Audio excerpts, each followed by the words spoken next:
अहम खबर के साथ कि पाकिस्तान सिविल एविएशन अथॉरिटी ने मुसाफिरों को 72 घंटे एयरपोर्ट पर रोकने की खबरों की तरदीद कर दी है। CAA हुकाम ने खबर को फेक करार देते हुए बयान जारी किया कि AYM नामी अकाउंट से झूठी खबर जारी की गई। ये account lieutenant general retired Asif Yasin Malik का है। अकाउंट से इंतहाई गैर जिम्मेदाराना पोस्ट की गई, जिससे बेचैनी और एक गैर यकीनी की सूरत हाल पैदा हुई। ज़राए के मुताबिक हुकाम ने जाली खबर जारी करने वाले अकाउंट के खिलाफ कानूनी कार्रवाई का फैसला कर लिया है और तादीबी कार्रवाई के लिए FIA को हिदायत भी जारी कर दी गई है। मामला क्या है, इस पर तफसीलात जानेंगे बोल न्यूज़ के नुमाइंदे खुसूसी सलमान अवान से। सलमान, बताइएगा।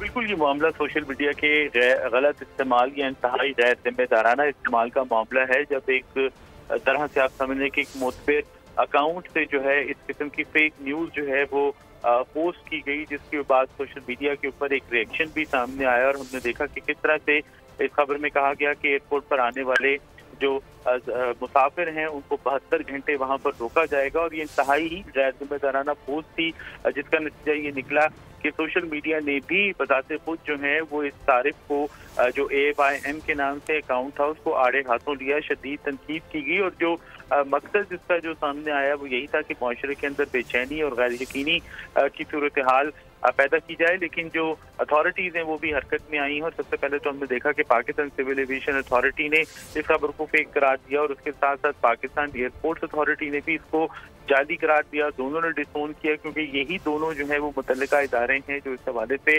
अथेंटिक है। जहाँ पर कोई डिसीजन हो तो इन्हीं दोनों इदारों से ही ये डिसीजन जो है वो सामने आएगा। लेकिन एक बेबुनियाद, झूठी और एक ऐसी खबर जिसके बिल्कुल भी कोई आप कह लें कि कोई तुक नहीं बनती थी, इस खबर को पोस्ट किया गया। और जैसे कि आपने भी बताया कि ये अकाउंट जो है बताया गया है कि ये lieutenant general retired Asif Yasin Malik का है। तो यहाँ से ये चीज़ें जो है जिस तरह से पोस्ट की गई उससे माशरे के अंदर यकीनी तौर पर जो है हम सब एयरपोर्ट से किसी न किसी तरीके से ताल्लुक हम सबका होता है। तो जो एयरपोर्ट्स होते हैं किसी भी मुल्क के, खासतौर पर जो इंटरनेशनल एयरपोर्ट्स होते हैं, वो दुनिया पे एक विंडो है हमारे मुल्क की, जहाँ से लोग आते हैं जाते हैं।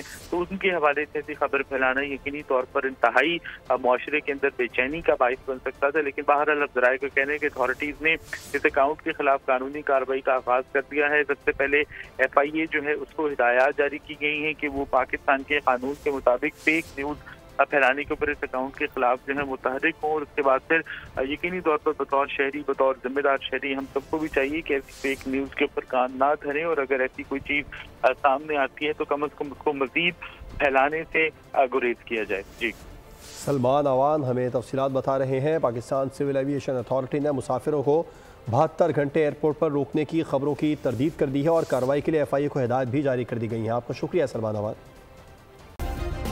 सब्सक्राइब करें और बेल दबाएं ताकि कोई खबर रह न जाए।